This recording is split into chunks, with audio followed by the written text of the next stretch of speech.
নারী কর্মকর্তাদের স্যার সম্বোধন করার বাধ্যবাধকতা বাতিল করেছে অন্তর্বর্তী সরকার। বৃহস্পতিবার উপদেষ্টা পরিষদের বৈঠকে বিষয়টি আনুষ্ঠানিকভাবে বাতিল ঘোষণা করা হয়।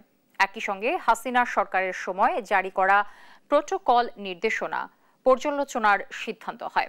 সরকারি এক বার্তায় বলা হয়, শেখ হাসিনার আমলে সরকারি কর্মকর্তাদের জন্য উদ্ভূত ও বিতর্কিত প্রোটোকল নির্দেশনা ছিল। প্রোটোকল অনুযায়ী সাবেক প্রধানমন্ত্রী সহ নারী মন্ত্রী, সচিব ও ঊর্ধ্বতন নারী কর্মকর্তাদের স্যার সম্বোধন করার বাধ্যবাধকতা ছিল।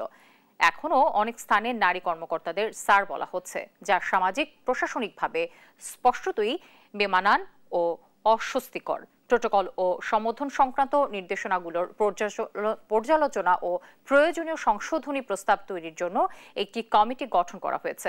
উপদেষ্টা ফজলুল কবির ও সৈয়দা রিজওয়ানা হাসানের নেতৃত্বে এই কমিটি 1 মাসের মধ্যে সংশ্লিষ্ট নির্দেশনাগুলো পর্যালোচনা করে উপদেষ্টা পরিষদের কাছে সংশোধন প্রস্তাব জমা দেবে।